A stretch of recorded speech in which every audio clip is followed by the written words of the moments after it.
Hi, everybody. This is Erika from In the Company of Cards. If you're new, welcome. If you've been here before, welcome back. Happy Thanksgiving if you celebrate. Uh, we all know that it is a holiday that is fraught with all kinds of meaning all over the spectrum. So whatever that means for you, um, I hope you get through the day with grace and ease. So I told you I was going to have a guest, and I knew that you would enjoy this guest because you so enjoyed my little brother that you had me have him on twice. Well, this is my personal daughter, Not just your daughter, your personal my daughter. personal daughter, Yeah. Kiana, Kiana Hi, Robinson, everyone. same name. Yep. And so we are a continent apart. I'm, as you know, in the West Coast. My daughter lives on the East Coast. Mhm. She is the new mother of Milo, and you've heard about Milo. You've not seen him because we don't put our babies on social media, but you have heard of Most him, mom and you've doesn't. all given me lots of congratulations. So I appreciate that. And here's the Mhm. mom, and you can congratulate her. But I wanted to have her on today to talk about a topic that I did address on Mother's Day.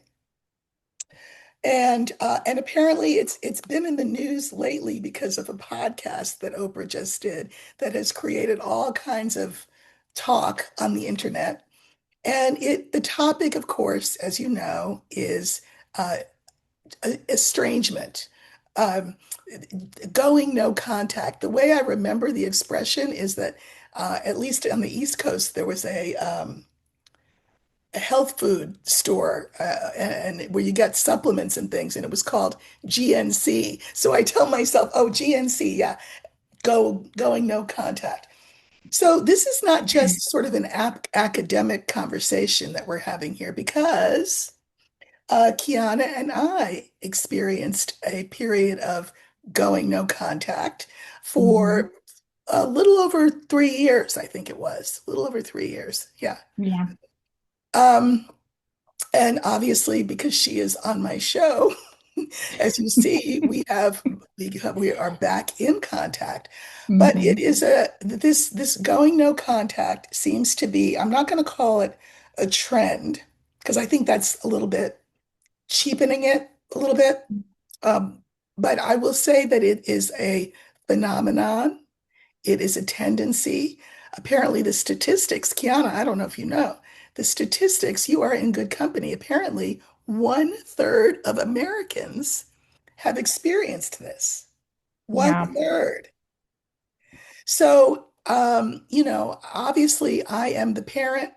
She is the young adult. I can't say child or the adult child or however you want to Not that young talk either about it. anymore. Yeah.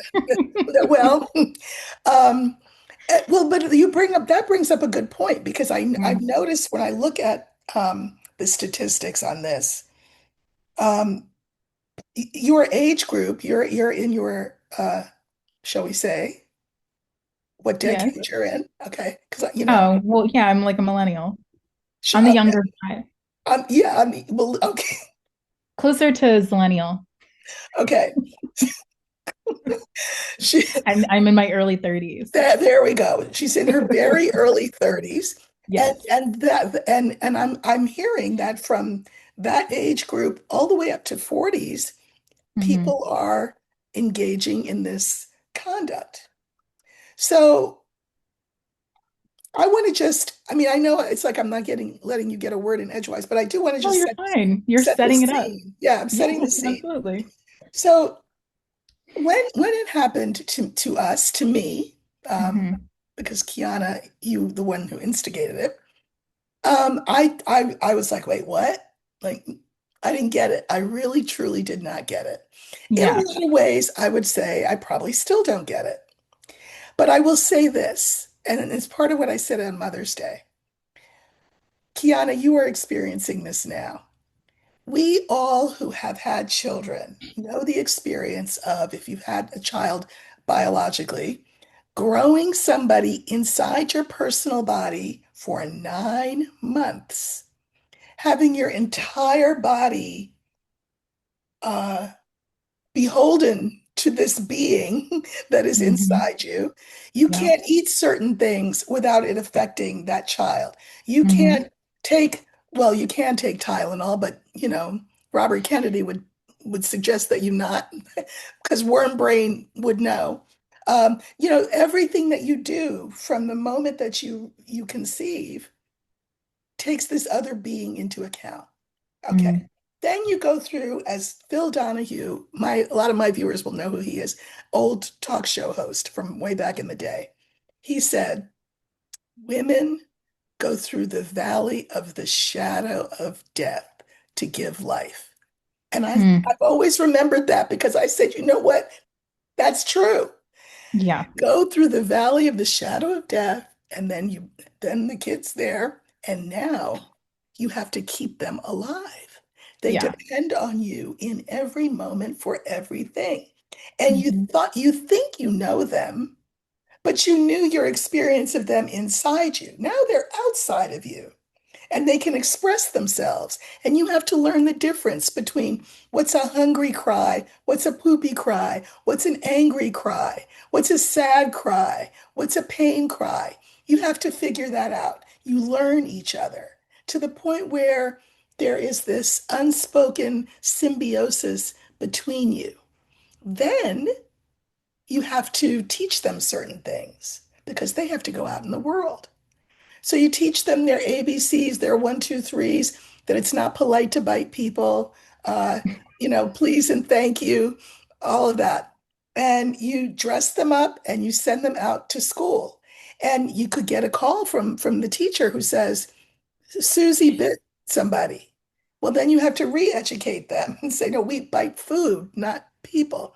Are you Fortunately, Kiana never bit anybody, so okay? that's I not was a like, thing. let's put that out No, she there. never did that. Please tell me that didn't No, she happen. I never, don't no, she remember never that. did that. Okay. And and then you sort of step away, but you're in catcher stance as they learn more and more and more how to navigate the world on their own. But you're still in catcher stance. By the time you have perfected these skills, all of these skills that I just described, you could write a book about how to do it. And just when you're that good, the universe plays a joke on you. And they say, you know that skill set that you had? Drop it. Not only drop it, never pick it back up again. Oh, and by the way, there's another skill set over here that you're not going to have years to perfect. You just have to figure it out. Figure it out. And that's not easy. Uh, when we had our disconnect, one of the Mm. things that I would tell myself is that Buddhism tells us that the source of all human suffering is attachment. And I've always thought, oh, you know what?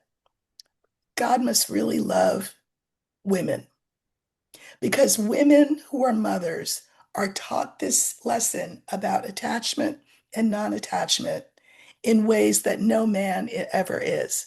And that is the thing that you could not possibly conceivably have been more attached to.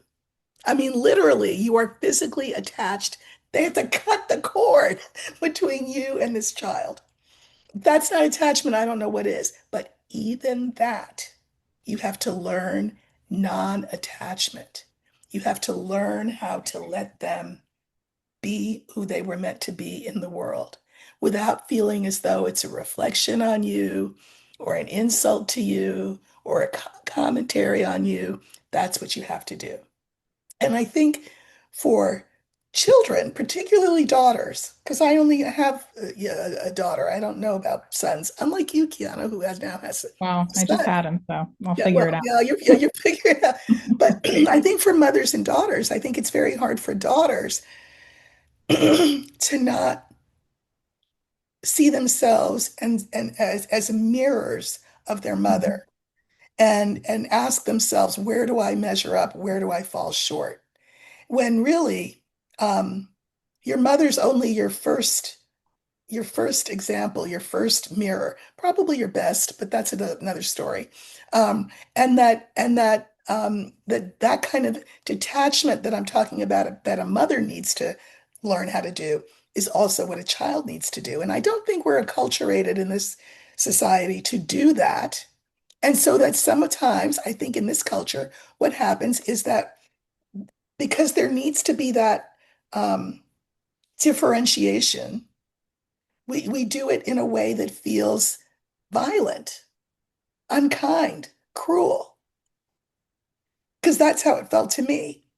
I think it Mm, was necessary, and I think we will be the better for it and the better friends for it, but it was painful. So to those of you who are going through this now, who are by yourselves for the holiday, who don't understand what the source of the estrangement is about, for you, those of you who are children, adult children, and are experiencing it, just know I feel it, I get it, I understand firsthand. And I wanted to do a Thanksgiving thing that was not, you know, turkeys and pilgrims, but would be a sort of an opportunity for us to just chat, you and me, Kiana, and hopefully give people some reason for hope or for clarity, and that those are two things that we should always be able to give thanks for. yeah, absolutely. I mean, I think you mentioned two really interesting things. The first being this like Buddhist aspect, which we had a little conversation about too, of just, the non-attachment thing. Mhm. It's so interesting, I think, now having the perspective as a mother, which I obviously didn't during our estrangement. So I think that obviously had a huge part to play in reconnecting. But it really is this constant sort of exercise of forming an attachment, putting so much effort into something, all that you really can. I think if you're doing it right, and then just letting it kind of wash away. Like I think I used the example with you of just, I'm putting his little outfits together. I'm cleaning him up and like, oh, he just looks so clean and perfect and beautiful, all for the very next moment him to, spit up or do The what they do. other, yeah. And it's, so I think I'm learning in real time sort of just how um intense that is, but I think very it's a really good sort of teaching moment. And I think it's something that is going to be ongoing, as we've said. And I also think when you mentioned sort of putting all this effort into knowing your child, you bring them into the world, you're really, really close, and your job is essentially to learn their cues. Even him as a little baby now, I think I'm learning that like it changes all the time. Mhm. So yes, as a newborn, very fresh newborn, he had certain cries, and I knew like, okay, if his fists were really closed, he's hungry. And then out of nowhere, well, because he grew, it started to change, and he started to have these like new cries, and it really kind of hit me that as much as I will feel connected to him more than anyone else, or at least try to, he will always be his own little person who I won't ever truly know 100%, only what he is willing to give me, and only what I'm able to sort of decipher. It'll obviously be maybe a different story when he's able to talk, but for now that's kind of where we're at. So it's interesting even just having those micro lessons now, and knowing, well, not knowing what's to come, but knowing that there's just a whole other universe of that experience in and of itself. So I think all of that is to say, our situation, I think, was a little unique Yeah. in the sense that I think with a lot of maybe estrangement situations going on, there's maybe an experience where people aren't feeling heard, they're not feeling validated, or they feel like they've been kind of forced to be too independent. They haven't felt that connection. So it kind of Mm. just felt like maybe it's less harmful to completely go no contact than to have the contact without that connection. I think for us, it was really sort of maybe an enmeshment. We had a lot of, obviously we were very close since I was little. And I think we had a particular closeness that I didn't really see. as common with a lot of my girlfriends growing up. Yeah, Some you of used to them, say that. but Yeah.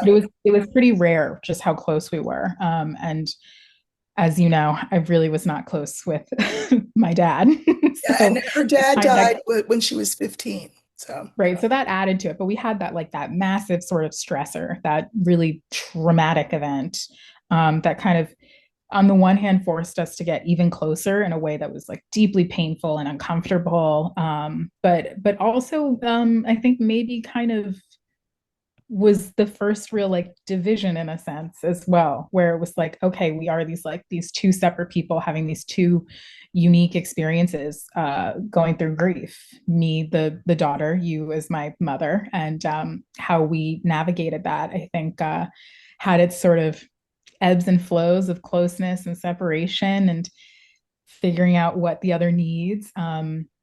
So with that being said, it's I think like you said, it's definitely painful to kind of like reflect back. I think for me, what I really needed because we had such closeness, I really needed to like figure out what my identity was. And that sounds bizarre, I think, especially given my age. And at that point, I was in my mid 20s. COVID was happening, which right. was had a very deeply negative impact on me. I think a lot of people probably Mm. may have felt the same way. I think initially when I learned, oh, you don't have to go outside, and my anxiety was like, amazing. I'm just going to be indoors and have socialization when I want. Da, da, da. Clearly I need to be out in the world socializing as most humans do. I would dare say all. And I think with that, it really became sort of clear to me that I was struggling to figure out who I was, what I wanted, and I wasn't necessarily able to sort of separate that from you, to be honest. Mhm. Um, and it's not necessarily a matter of like a fault. I think it's not the most productive thing to like lay blame on where that comes from. I think it's interesting, and we could definitely dive into that. Um, but it was really hard for me to separate my own internal voice and yours. Mhm. I didn't know where sort of my One identity stopped began and and the other one. yours. Yeah. Yeah, exactly. So Well, I think there's that. a poem um, uh, by this guy. Let's see if I can find it.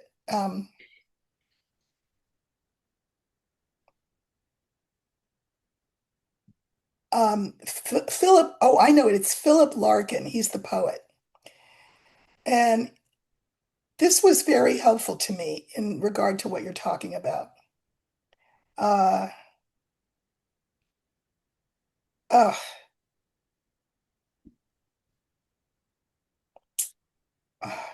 well, I don't know. I can't. I wish I could. That's okay. We'll But find it if you want me but to. he says they F you up, your mom and dad. They don't mean to, but they do. Yeah, And yeah. and so and it's sort of a jokey poem because the last verse is, and so the solution to this is don't have children of your own. But the point is the first line. They F you up, your mom and dad. They don't mean to, but they do. Their Mm-hmm. parents did it to them before you even were a gleam in their eye. Point being that parenting is tough and everybody falls short of the mark. Of course. Every parent falls short. And so it's every adult child's responsibility to identify those places where their parents fell short and then Mm-hmm. reparent themselves in the way Mm-hmm. that's needed. I used to have kids, because I taught for all those years, and I would have kids that would complain to me about their moms and how I said, I can guarantee you something. Your mother is doing the absolute best she can. But I can also guarantee something else. Her best probably sucks. Both of those things can be true. at the same Yeah, time. well, right. I mean, I think yeah, it's so interesting just now entering this like new identity because I think it's very easy to be critical of something that you haven't actually experienced having to do yourself, which is not sort of a insult to those who feel however they may feel towards their parents. But it once you actually start to engage with this new role, it really begins to weigh heavily on you the fact that, like, oh, I'm not a perfect person. And there is no perfect situation, sort of, where I can get every single thing right. And why is that? Because the life is unpredictable, children are unpredictable, your very own as a parent, your moods are unpredictable. I mean, it's a lot to be sort of balancing all at once. It's really a juggling act, and I think it's funny when I talk about it with my partner. We always say it's you mentioned the you f your kids up. Mhm, I and it's kind of inevitable. mhm. It's just like how exactly would you like that to happen, right? Because there are people who, you know, growing up next to a very affluent or within a very affluent area, there are plenty of kids who had everything that you could ever want, vacations, things, but maybe they didn't have present parents. There are people who have very present parents, maybe overly so. So they feel like their parents are so over involved that they just don't have their own independence or identity. So there's always going to be, I think, something that, is going to fall through the cracks, or you're just not going to get perfectly right because we are imperfect humans. It would be Well, just kind of psychotic, right? For it to right. be everything was perfect Perfect. because Well, that's I just know not that life. for me, I left home at a very young age after Mm-hmm. a really fraught childhood. My mother was, I would say, unwell, Yeah. um, and she was beautiful. She was brilliant. She had I got my gift of words, I think, from her. Um, but she hated me and made it very clear. So I know that when I became a parent, uh, but she was a wonderful parent when we were small. I Mm-hmm. mean, she was like a magical person. So you can imagine the shock that I experienced when all of a sudden this like fairy tale parent, because she really was Mm. very creative, really fun, um, exposed us to a lot, but then she changed. Yeah. And so that was a shock. But I remember wanting, as a parent, saying to myself, I'm I'm I'm going to be the parent that I wish that I had. My problem was I had a great role model for how to parent someone very young. I had Mm-hmm. literally no role model for how to parent somebody in their teens. Yeah. Oh, especially somebody in their teens whose father died, who just happened to be my husband, making me a widow. Right. So I Yeah. kind Yeah. of, it felt very much as though I was groping in the dark for how to do it right. And I remember that your father had said to me just before you became a teenager, he said, Erica, I love the relationship that you and Kiana have. And he said, so when she becomes a teenager and starts to show her I will be the disciplinarian. And I'm like, what? And he goes, yeah, because I just want you to have that wonderful relationship. And I said, oh, that's so nice. And then he died. I mean, and Yeah. so, I mean, the irony of that, of having to Yeah. be both, the fun parent, the friend parent, the cool parent, the nice parent, and then also be, you know, the heavy Yeah. was a lot, especially with, like I said, really zero role model for how to Right. parent somebody your age at that time Right. Well, yeah, and I think also going through the throes of grief of is grief. also not something that would come easy. So it's definitely I think it was an impossible task. So I commend you. I think, as you know, I don't know how you did it. Even just being a parent to this tiny human, any single parent, I like you guys are divine, godlike people because I genuinely don't know how you embody both roles. I don't know how you do it all 24 hours in a day. And you really just, you have to not even just put yourself second. It's beyond that. So insane that you had to do that. And I recognize that. I think, as a teen, I didn't, of course, Right, because what teenager would? I'm right, also grieving myself and right. rebelling and just angry, I think, at the world. So nothing anyone did was really going to be right. Yeah. So it's yeah, that was really tough. But I think in terms of not having a role model, you know, I mean, I don't really know what to say because on the one hand, I acknowledge how hard that was, and I genuinely can't imagine. And I think it's also one of those things where at the same time it's no one, even though you may have a role model, no one really quite knows what Right, they're doing a lot of the right. time. I had a great role model, I think, is for, being a parent to a tiny child. And I still am like, when I went home from the hospital, delirious and sleep deprived, I kind of had almost like a little anxious breakdown of just like, oh my God, I have to keep him, I'm responsible, not just like to keep him alive, but like for his sanity, all these different sort of things. So it's unreal. But what was I going to say? I feel like I kind of want to maybe we should Well, get the into the role meat and model, potatoes of, when I say role model, you can have a role model that is one that you would want to emulate, but you can also have role models for how you don't want to be. right. Well, Right. okay. So that actually, that makes me think of when we did visit your mom. Oh, oh, And I was yeah. very little at the time. And I think this definitely will speak to our connection. That I remember, and I know you told me, I don't know if I vividly remember it as much, but I remember you being upset. Well, Because I don't know if I she was went to being take weird you, right. You had never met her. And so and she was probably cold.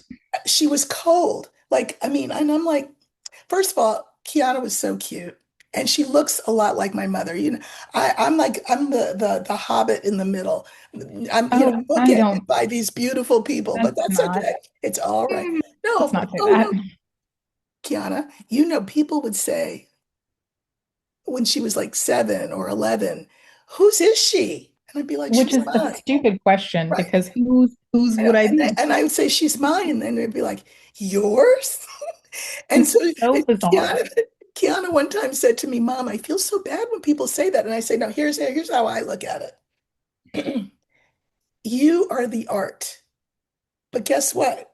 I made you from scratch. That makes me the artist. So when they compliment you, they're complimenting me. So I'm good. But at Yeah. any rate, um, yeah, I was very surprised that my mother was so cold. Um, Mm, and so weren't there very long, and then we left, and I was a little teary, and you noticed it. And I thought, well, I'm not going to play it. I have to say something. I have to come up with some sort of explanation. And what I said to you was, that was my mommy. And I said, she's not a very happy person, and that makes me sad. That's all I said. And then you put your hand on my face and you said, that's okay. I'm here now. And I was like, I'm here now. Whoa. And the reason I reacted that way is that I always knew I was going to have a girl, just like you always knew you would have a boy. I mhm. always knew I was going to have a girl, and I always knew that she would look exactly the way you look.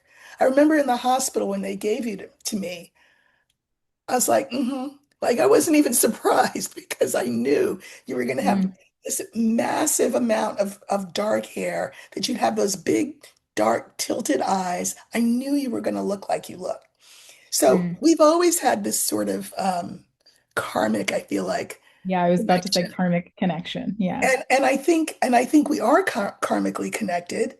In fact, I want to, if you have nothing to do on this Thanksgiving, or if you're not into football or whatever, here's a movie you can watch. Yeah. The day that Kiana and I became estranged, earlier Mm, in that day, we had gone to see a movie. Now, she had seen it before and really wanted me to see it. Now, beforehand, thank God, she said, Mom, just want to explain that it's absurdist. Like the genre is absurdist, it is but absurd. you're Yeah. smart, so you'll figure it out. So I'm thinking, Absurdist. Okay. All right. So I go in there and I'm telling you what, that was the craziest movie I ever saw. Now, I have not seen it since, but I Mm. remember it so that I have played it in my head a lot. I remember that it also won the Academy Award for Best Picture, I think. And it is Everywhere, Everything, Everywhere, All at Once is the name of it. Here's what I remember about it. I mean, and this is the bare, I mean, I could say it in a sentence. That's the bare bones Yeah. of what I recall. But when Kiana was describing the movie to me before we saw it, she cried. And I thought, what the hell kind of movie are we getting ready to see that she's crying at the prospect of seeing it again as she's described? But I thought, all right, well, but in a one-liner, what I took away from it was there's this girl, Asian girl, therefore she has an Asian mom, and they're close. But the girl realizes over time, over the course of the movie, that her mom is her mom and that they're very close and that they love each other and they're meant to be together in this life in that way. But that mother had lifetime after lifetime after lifetime after lifetime prior to this lifetime with this girl as her mom. Sometimes she was in relationship with the girl, sometimes she was not. Sometimes the relationship would be not mother-daughter, it would be something else. But the point being is that we each have our soul's path. Each person has their own trajectory, their own path. And it's important to allow for that, to make space for that, to be detached enough from the other person, even if they are the closest thing to you in life, detached enough that you allow them to have that experience and not feel that it somehow is a reflection of you or you're a reflection Mm. of them or that they should do this or they should do that.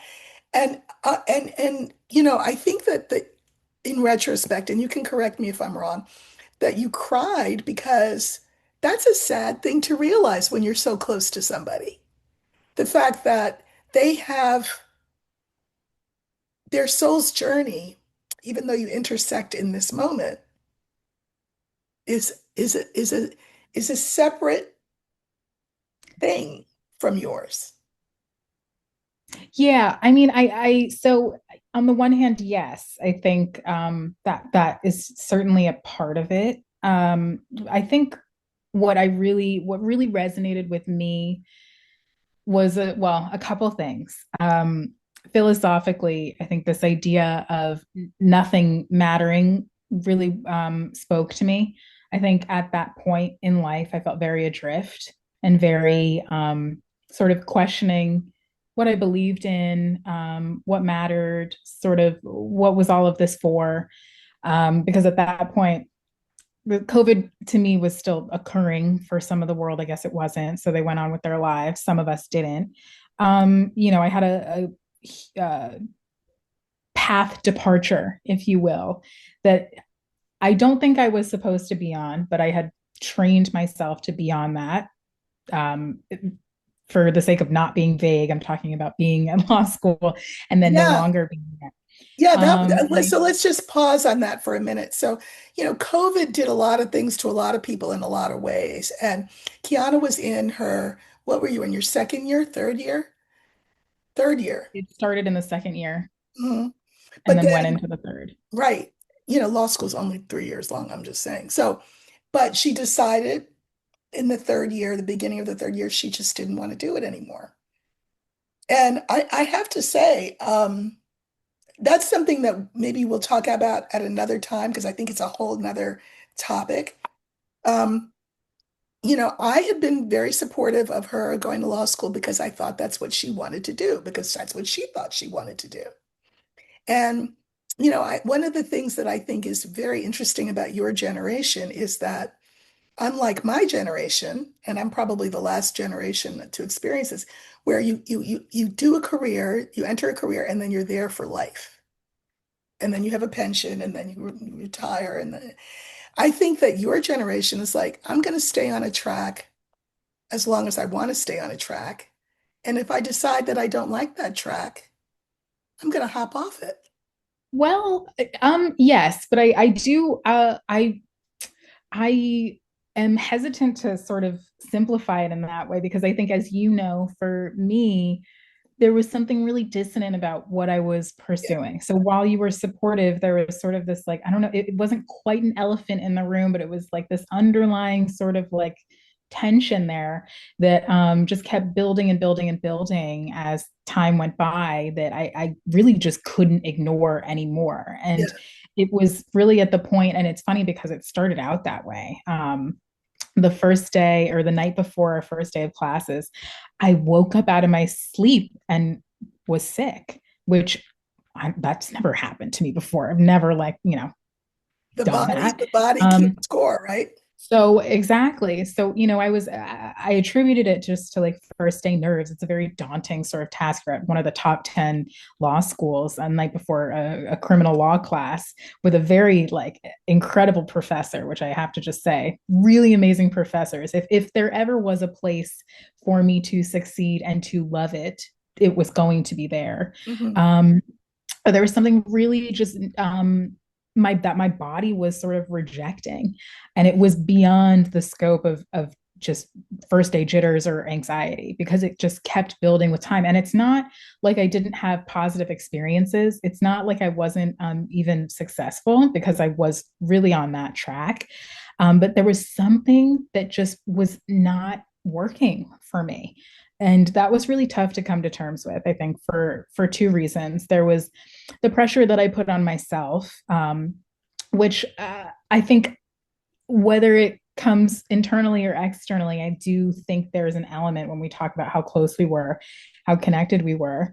That not just I want to make you proud, but you come from a legacy of what I consider to be greatness, really great people who did really good work for humanity's sake. And I think there was a lot of pressure to either continue that or forge my own path in service of that looked successful, right? And so when we talk about like this, the movie Everything Everywhere All at Once, it's really interesting because the main character, Evelyn, the mother, she at this point is kind of almost adrift as well, and I think they mention it in the film that she's like in the worst possible timeline that she could be in. Every other timeline that she exists in, she's successful or is doing something, and here she is just running this laundromat and doing taxes. So she really feels this sort of embarrassment and shame that she's just like not living up to her potential, and I think maybe puts that onto her daughter, Joy. Um, and also, the irony of her name being Joy, and putting her, that's her joy just existing out of her body. So there's that sort of pressure of, okay, if I'm not really doing this, then at least my daughter can do better, but she's not. And so that there's that like sort of tension there. And I don't think we quite mirror that exactly, but I think there's a little element of that. I think you are aware of the greatness sort I of will. legacy. Yes. I mean, I think I you understand agree where it with comes you. from. I agree with you. I think a couple of things. One is that, and this is generational. If something is hard with and like so, like do it anyway. That's how I have walked through life. The other one is yes. I mean, uh, I always told you to do whatever it is that you want to do. I even wrote a poem about it that you framed. Yeah, yeah. Um, but yeah, I kind of did here's what I thought. I thought I'm gonna help her get the kind of education that she wants and needs so that she will, however that path uh, turns out, do her part to help humanity. I think I thought Mhm. that. I do. Yeah. I think I did think that. Yeah, and that's, I don't think that's harmful in and of itself, but I think it's in terms of separating where I am and what actually matters to me versus What what matters to should me. matter, Right. or what matters to you. That was a really tough distinction. So that film really resonated because I think it touched on that perspective. And I thought it was really powerful that even through sort of, so there's the villain is Joy, Jobu, I don't remember her name, Tupaki, I think, where she's like the villain, and the whole like plot point one of the movie is Because there's how many. is Evelyn, right? How is Evelyn going to defeat her? And ultimately, it ends with this really beautiful perspective that is kind of honed by Evelyn's husband, Waymond. And it's, I think, a great answer to the sort of existential crisis of all of these different lifetimes, all of these different paths that one could take. You know, are you ever going to be happy? Does it ever really matter? Nothing matters. And then it kind of enters this absurdist area. But the answer to it is the sort of like radical optimism, almost like from nothing matters to yeah, nothing matters. So let's focus our attention on what we like, which can be love and finding joy in Well, things. you know Viktor Frankl's work and his book called Man's Search for Meaning. Mm, Um, that the only thing that I mean, meaning is only ever found in what we decide to make have meaning. hmm You know what I mean? Like right. we get to be the deciders of that. I mean, I think in this whole process between me and you, you know, as you know, I moved out to the West Coast and have a very different life. I felt like I had outlived my life, outgrown my life in where we used to live. hmm And and for me, part of having you gone from me, um, because that's what you decided, I thought I have to give birth to something else. What else can I give birth to? And that's when I started to do the work that I do now with the book and the hmm cards and the channel and the this and the that.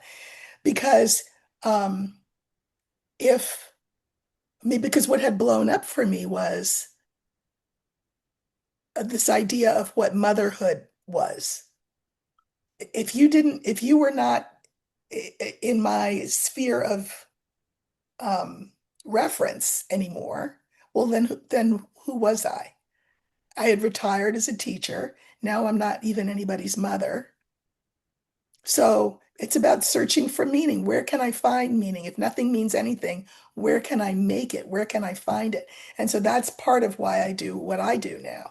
And what I think is interesting for you, I mean, you here, you know, you have Milo now, um, and it's what you said. I mean, you know, there is meaning in whatever you decide that there is meaning in. So if it's just not even just, see how I say just, But that's right. right? So yeah. Right. If it's having a 9 to 5 that pays your bills and coming home to a happy home, and raising a happy child and having good friends and, you know, making food that, you know, you enjoy. And is that, I mean, is that, can that be enough? And I think each person gets to decide what constitutes for them their joy or enough. And Yeah. one of the things I appreciate about your generation is that you are giving yourselves permission to explore that and to allow for that. So I think that's a good thing.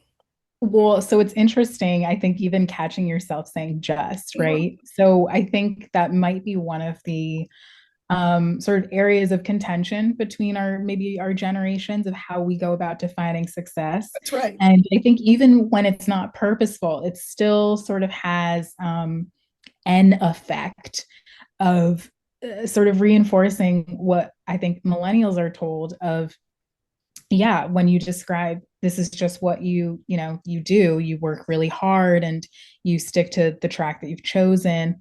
When that doesn't even doing that doesn't quite work and doesn't feel successful and doesn't feel like it's bringing you the happiness that you are told it should, what are you supposed to do then? And so it's I think there's got to be some acknowledgement of maybe what worked for your generation obviously does not work for us, Exactly. or hasn't worked, but also the way that we even like view and talk about what matters, and I think it's really easy to devalue might seem like a strong word, but I think it's appropriate here. Um, Simplicity Hmm. of just finding and sticking with things that just bring happiness, even if there's some small things. I think a lot of the sort of framing that we have when it comes to our idea of success and happiness, what that should look like, is informed by capitalism. That's right. And if you know anything about me, it's funny because I didn't obviously always believe this, and I think that's maybe why there was so much like um, confusion about what I was supposed to do, what was going to bring me happiness. The way that we go about defining these things, I think, has to change I because agree. it's so easy to just be handed this sort of script. And yeah, it maybe it worked really well for people. And I think if we're all being honest with ourselves, did it work that well? Were you Exactly. really that happy? Maybe Exactly. not.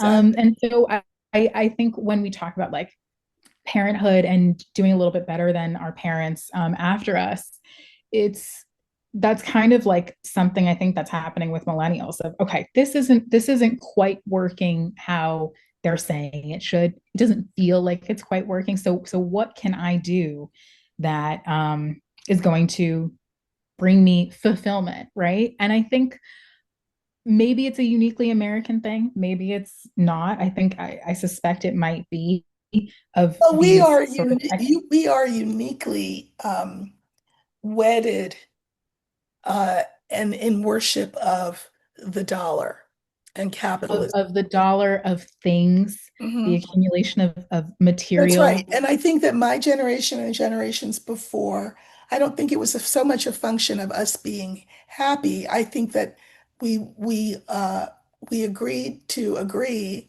that we would say that we were, and that we wouldn't stop and consciously assess, wait, are we really happy? Do Right. these things make Well, us happy?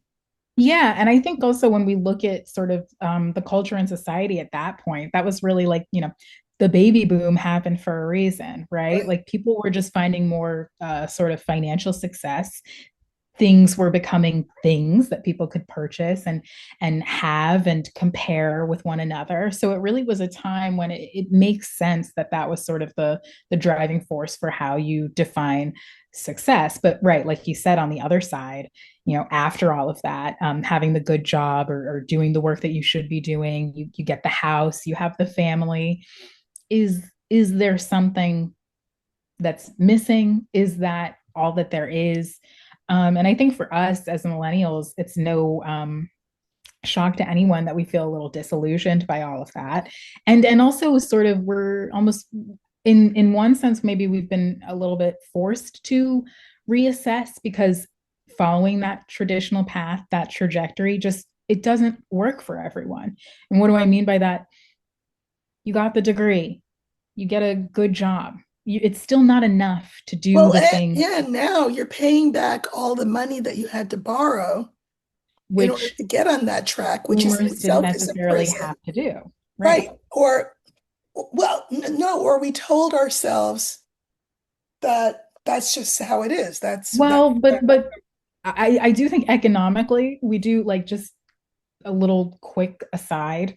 The purchasing power that was present then is very It's much not not what it present is now. today, No, that's true. right? So you could work a minimum wage job, you still have to pay for college, but you could do it without being shackled to Right. debt for the rest of your life, right? That's Right. not necessarily an option unless you come from generational wealth. So with that being said, I think there's a lot of sort of battling between our generations where Mhm. we're not able to fully hear each other, Mhm. whether it's because we have these different perspectives. And well, I think I've heard a lot of boomers say this, I'm not attributing this to you per se, of just, well, I worked really hard. I did what I had to do to get what I want and, make my life worth something.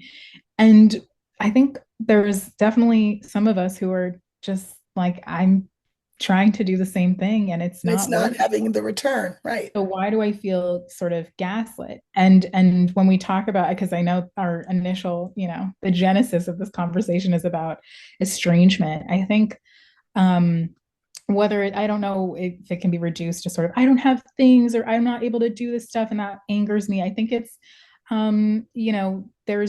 there's something that is not accurately being communicated or No, I think there, that we seem, my generation seems remarkably obtuse around yeah. all of this, and I think that that would be, if I were young, I that would make me mad. That would Well, make me mad. it's I will almost also say that I really don't see any conversations that are cross-generational about this. I yeah. think that millennials talk to millennials, Gen Xers talk to Gen Xers, boomers talk to boomers, and there is no pollination of conversation around this. So how can anybody understand anything about anybody? You're stuck in Well, your own right. silo. Well, and so how do we break out of that? I think one of the things that I obviously am not the spokesperson for millennials by any Nor means. am I for boomers. Right. But I think, I remember we were talking before about like gentle parenting. Mhm. And also this idea that for boomers, the way that you were raised, you didn't necessarily have what may be considered to your generation as a luxury of experiencing your feelings and having that be your guide. And I think Did not. because you're doing better, right, than the generation before you in terms of parenting, I think you gave us that sort of space to do so, right? Okay, feel your feelings. Like, I don't know, I don't really have a guide for this, but like, I'll let you feel your feelings and give you space for that. We were the generation who started to actually see therapists and sort of indulge that space. So we started to develop, I think, these skills and this vocabulary of validating each other's experiences and emotions, but we weren't able to.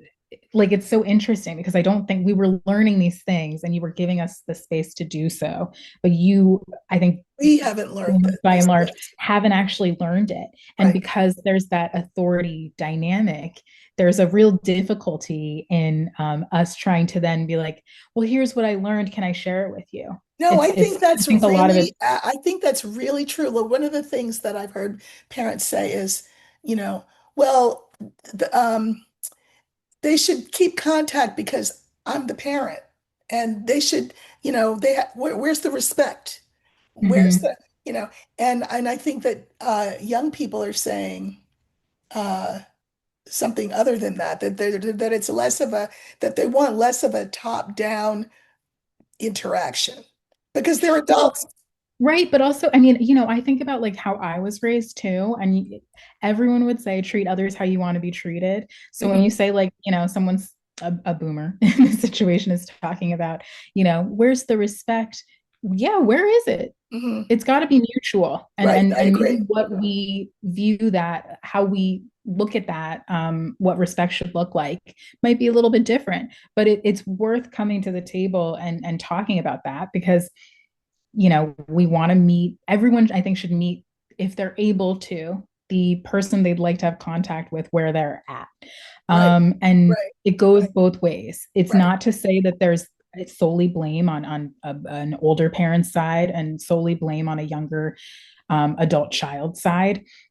I think there's a reluctance to have a conversation because of what we just talked about. And I also wonder too if there's a little bit of like, I don't know if gaslighting is the right word, but sort of like I feel like there's a funny trope of a child telling their parent, remember when you did XYZ, and it was like kind of a really bad XYZ. And the parents, I never did that. I don't know what you're Oh, talking well, about. I would call that gaslighting. So I I think think that's those are gaslighting. Yeah. also, yeah, so I think those are also things that are happening. And while we can acknowledge that memories are faulty, they're not perfect. It's still an invalidation of someone's That's experience, right. which no one, I think, on a human level, no one wants to experience that. No one wants to have that, let alone with their parent, right? Because it invalidating your experience makes you feel devalued, makes you feel like your thoughts and your emotions don't matter, but you know that they should. So at that point, it almost feels like if there's harm being done, and again, this is not our experience, I don't think No. exactly. Um, but I do see that occurring a lot with many relationships. It gets to a point where it's this is causing me more harm than it feels like it's worth, because if I don't fit into whatever box and speak how my parent wants me to and speak about what my parent wants me to, then it's like unacceptable to them, or there's sort of this wall up. I don't know. And so that I think is like an interesting phenomena that's happening, of Yeah, millennials but just I saying, mean, I'm it's done with that. part of the wall would be the fact that, as you say, boomers don't have that kind of language, Yeah. that kind of lens, Mm-hmm. or any of that. One of the things I do want to say though is, um, and I'm curious what you think. Mm-hmm. I've heard that when adult children disconnect, they don't do it to be cruel. They do it Yeah. because, for their own whatever. And okay, I will take that at face value. Oh, I know. Yeah, I know what you're gonna say. Okay. What am I going to say? Just say it there's a it's like a safe space to experiment with this sort of closure, because doing it to a parent, you can always come back to it. Well, that's funny because I wasn't quite at that point yet, Oh, but not quite. okay. Before we get that to that point, which we will get to that point, Uh-huh. my penultimate point is speaking on behalf of parents who have been GNC'd or whatever. Mm-hmm. It is it is it is the worst pain imaginable. Mm-hmm. It's worse than an amputation. It Mm-hmm. is like your life force is sucked out of you. Yeah. And it's very hard to not say to yourself, this is fucking cruel. This person is doing this and they know how cruel it is. And that's why they're doing it. Because if they Mm. can't get their point across using their words, then they will get their point across using their silence. And they know that that silence to a parent is, it's like a little death, I have to say. This whole non-attachment thing with the Buddhism, I came to that because I said to myself, maybe she will never talk to me again in life. And how would I feel if she died and never talked to me again in life because she was dead? I would be able to say, well, she's dead. But I have to deal with the fact that she lives in the world and has being and breathes and all of that. And um, I could die. And how would they know? Would they care? How do you carry them? How do you carry that through your life? I just think as a boomer, I try to be very, see both sides and be understanding. And of course, my work on, Mm-hmm. you know, I get a lot of what you're saying. I really truly do. And I hope that this is the first of many conversations. I hope that viewers will say, we want to see more of this because we don't see this cross-generational conversation. But, Yeah. much as you and I love each other, sometimes the things that we say will not be easy to say or easy to hear. And for Right. me, I never have experienced that kind of cruelty ever. And when you had the baby, and you wrote me and and told me that Milo was here. And I remember I wrote you and I said, well, my hope for you is probably what my mother's hope was for me, which is that I hope you're a better mother to Milo than I was to you. And you said, no, Mom, you were a phenomenal mom. And I thought, I mean, I like to think that, but then you didn't talk to me for 3.5 years, which there is no, just so you know, Yeah, I'm there is aware. no crueler thing. And I think the cruelty, frankly, it must be on some level. And again, we love each other. I'm not saying we don't.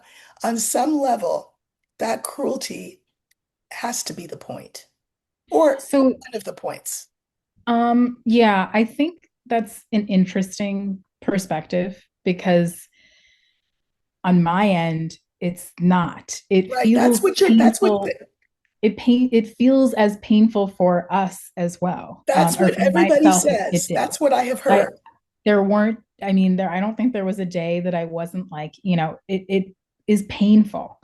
Um, I think what felt more painful was the contact, and without getting into, I think, too many details, I think we have had maybe a sort of history of, yes, of great closeness, of really beautiful conversations and support. But I think with that closeness can come, you use the word cruelty. I think what can come with that is, and I think it's maybe mutual, probably, likely mutual, some real harshness towards the other. Well, Because we know as every parent does and every child, especially if they're close, know exactly what to say. exactly, right. And I think that that goes on both ends, Right, exactly. for me, what I was experiencing was prior to, during the point of contact, it felt so painful Hmm. that it felt like the no contact would be less painful. Both painful, both, Hmm. and maybe it's different types of painful. But for me, when we would have these sort of a fight for it's a reduction of I think what was going on, but for me, it felt so all consuming and Hmm. so devastating. And so I couldn't, it was, it would like mess me up for a while. And to me, it felt like if I can't separate myself Right. from these, I should be able to have a disagreement or honestly a fight with you and be okay and be like, you know what? All right. She doesn't agree with me. I don't agree with her. Whatever. We'll talk later. But or maybe we won't, whatever. But like I couldn't do that. It But was that's it the goal, I think. I think you make a very good point right there. I think that's probably the case in a lot of these estrangements. And the goal should be that you feel, what is the word you just used? The word whole and complete in yourself, right. sufficient that you can have a disagreement or, like you say, even a fight, and then agree to disagree or, you know, have some space to clear the air and then come back together. But, Yeah. I but I, mean, and look, yeah. sorry. For you, I think anyone, who watches you, any of the viewers out here, you're a very incredible speaker. You know exactly what to say. And I think, like you said, we both know exactly what to say to hurt the other. But when you've got a really great ability, and I remember growing up, and I always admired this about you, even to my own detriment, but I always admired, you would say, you would never fight someone physically, you fight with words, right? I did. And I used to say that to the kids at school. So they would say to me, Miss, they always call me Miss. Miss, were you ever in a fight? And I'm like, a fight? Yeah. Did you ever get in a fight? I said, no, I never had to get in a fight. You know why? And I would say, I would use my words. That's what I'm trying to teach you all to do. Use your words. So one of two things will happen. Either I will have brought the person over to my side, or they'll be laid out on the sidewalk with just my words. So parents who have maybe more facility with language, certainly more experience of using language in the world, right?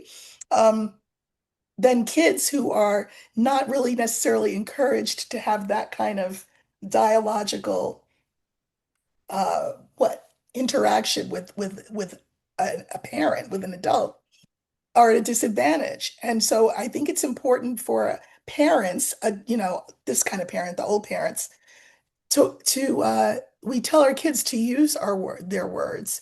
We need to watch our words, I think. We need Yeah, to yeah. watch our words. Because I would call it the word sword.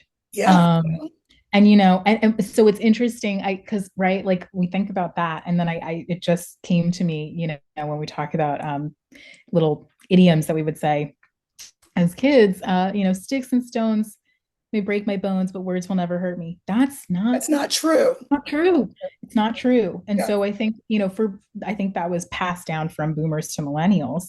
Mhm. Like, oh, well, no one's beating you up like maybe generations before would do. Um, so words can't hurt you, but we're also learning these sort of skills and in these spaces where our emotions should be safe. We're it's this like sort of hypocrisy is not quite the right word, but for lack of a better word, there's this hypocritical sort of lens of, yeah, like use your words and feel your emotions, treat others how you want to be treated, but words shouldn't bother you. They shouldn't.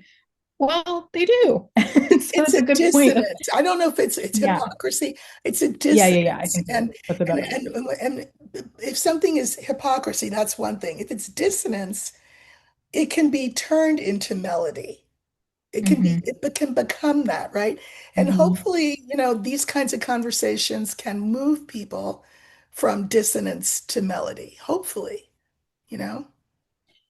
Yeah, I think without without the ability of one to come to this on their own, to initiate a sort of conversation, I do think two important things. I think, like if I could ever give an assignment, if you will, therapy is great. I think everyone should do it. Uh, I think all people probably need it. And that is a great starting point to sort of learn more about yourself and learn how you communicate and how it can be a little bit more productive. And it's a great way to just, I think, have more of a reflector and develop the sort of skills that millennials have in some ways developed, where obviously it's I think a never ending journey, so there's always room to grow. um I lost my train of thought, but that's okay. Oh, you said if I could give an assignment Oh, the old yeah, parents, it would be therapy. it would be therapy, I think. And I also think too, and this is also present, I think, in everything everywhere all at once, where her daughter's like they're fighting, and Evelyn meets her with kindness and love every step. She didn't initially. She was like, "Well, I'll fight you too," Mhm. but she starts to take the notes from her husband of, you know, maybe all we have is this love and kind. Maybe if I can just do something different, then that will either work or something. But I do think it's helpful to, if you are in a position it might not be possible, to express that you love the person, you are there for them when they're ready, repeating that, because I would get some of your messages that said that, and that was really helpful. Well, that's Because once, but sorry. Duncan, I just want to say, yeah, Yeah, and yeah. I'm not, the viewers are going to say, "Oh, you interrupted her." It's a conversation, you all. It's not an Well, interview, you did so get over interrupt me, but yourself. it's okay. It is a conversation. Um, I will say this, that one of the privileges and curses of age needs to be that we remember we older ones, remember that we are the parents, and that means that um, we have to it is incumbent on us to leave the door open. Yeah. Um, because, and again, like you said, we could say, well, she dissed me, so I'm going to diss her, and she's what is how that's not mature. It's not Well, helpful, and it, and it doesn't move things in any direction except backwards. So well, and I will, yeah, I will interrupt you back. No, I will just say it's very, you know, we are all human. We right, all have feelings. You're gonna have a reaction. I think at any age, boomer, millennials, millennial, whatever, you're gonna feel some type of way about things. Of course. I mean, there are times even just with this like little boy that I'm like, oh, I'm having this reaction, but like as his parent, that's not right, appropriate. Or you know what I mean? I yeah, have to check that, right? Like you're sleep deprived, he needs you constantly, and you're by yourself because your partner's back at work, and you're overwhelmed. You don't even have time to eat for yourself. And this little guy needs you. You that's have right. to check your feelings at the door, which is not easy. It is also not always, we're human, so it's not always going to happen. And But you at least, and again, he's a baby, so you have the visuals to remind you of that. of course, When, exactly. for me, because I'm an adult, you're an adult, I have to still check myself and say, a good way to do it, I think. And I don't know, it could be a slippery slope. Maybe it's not the best thing, but I do remember you when you were small. You know, Yeah, you said to me one day about Milo, because I mean, Milo is huge. Let me just tell you all, he's just he's a big boy. a big boy. And you were saying that you were holding him and his legs were like hitting Oh, you. they go past my torso at this point. That's your and I got this. I often think of you when I would give you a bottle and then burp you right before I put you in the crib. And I can feel that feeling of you up here and your little legs kicking my stomach. And I just feel like if we can remember that and let it soften us and soften our emotions and soften our words and soften our intentions, that sometimes that can open a door. I mean, they're always our children. They are always our children. But it's not easy because you're our adult children who can Yes. Well, talk back, who don't yes. just have temper tantrums and cry and poo all over everything, Well, but right. have So less words. less of a pet, but like a whole human. Yes, let's look So at that. I will I will also say I think that exercise can extend both ways too. I know in therapy that was a really helpful exercise for me when I would struggle with being harsh towards myself. My therapist told me, would you say that to a little version of you, to like a little girl Right, version? Of right, course not. That would be insane. right. So I think when we think about, starting a sort of dialogue, even just beginning to think about a dialogue with each other when there is this either break in communication or point of contention, whatever, it's definitely helpful to look at the other person. Maybe it's a bit like silly and corny as, a child, but everyone has an inner child, Right, and I think everyone was once a child. It's right. it's never been more clear to me than now as a parent. Like I view you as my parent, who I think I put a lot of expectations on, and I think a lot of us do that. That's kind of like the name of the game, Right, unfortunately. right. Um, but I also do see you as, just a girl who is figuring it out as she goes. It's your first lifetime as well, so nothing's going to be perfect. And I think, Not my first lifetime, but it's my first well, lifetime your here. first perception of Okay. this lifetime, however Yes, yes, you want yes. to put it. But we're all just sort of stumbling around trying to figure it out. So extending each other that grace. With that being said, if there's active harm being done, Cut them off. it's not worth it. Snip, It's snip. not. And No, if it's if not worth it. someone can't realize that they're being harmful, then it's not, the onus is not on the person being harmed No, to it's not the do onus is that. on the person being harmed to protect themselves. Exactly. and move away But from yeah, if anyone watching is maybe being accused of that, it's very hard to look at yourself in the mirror and ask yourself, maybe, what could I have done better as a parent when you've done so much? No one's saying, that that's not what's happening. I think parents give all of themselves and then some if they're doing it right. So to be met with any sort of criticism feels like maybe like a dagger.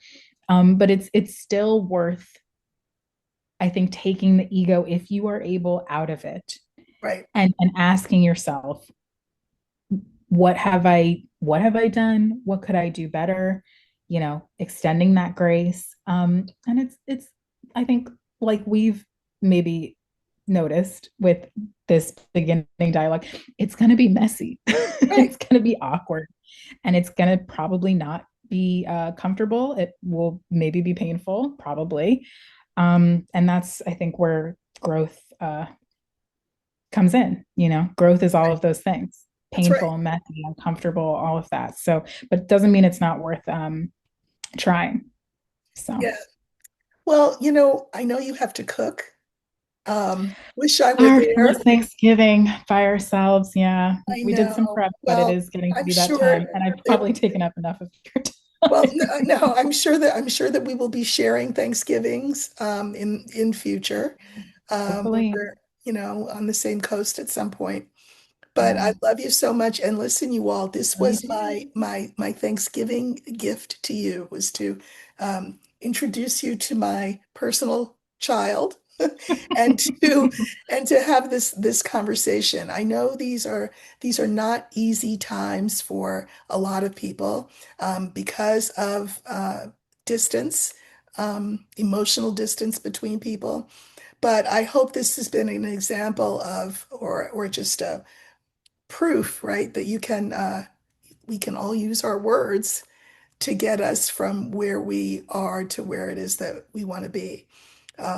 So we'll, if you all would like, we'll have more of these conversations. Kiana, if you would like to come back, that would be great. Yeah. I mean, And if that's wanted. all right. And so listen, have a wonderful Thanksgiving, whether you're surrounded by loved ones or whether you are the only loved one that you are surrounded by. Um, Like you're you talking. I didn't know, realize you were talking to your viewers. I was like, thanks. no, you've got your little family, like mine. So No, yeah, yes. but to everyone, have a wonderful Thursday. At least it's a day off, right? I mean, I'm not going to say happy Thanksgiving unless you celebrate, in which case happy Thanksgiving. But however you experience the day, it's a day off, and that's great. And be extend grace to yourself, I think. And even if you don't have contact with people, there are ways that you can extend grace to them through the ethers, through your heart. And I believe that kind of thing is felt. So I'll see you all really soon. I have a something tomorrow. Oh, what do I have? I have a guest tomorrow who is an astrologer and a tarotist. And so look for that video, but I will certainly see you over the weekend. And Kiana, thank you so much for agreeing to Yeah, come of on with course. me and Happy for to be having here. a Thank you for conversation. having me. I hope everyone found this helpful. And I look forward to maybe doing this more if that's All wanted. right. Sounds good. All right. So take care, everybody. See you soon.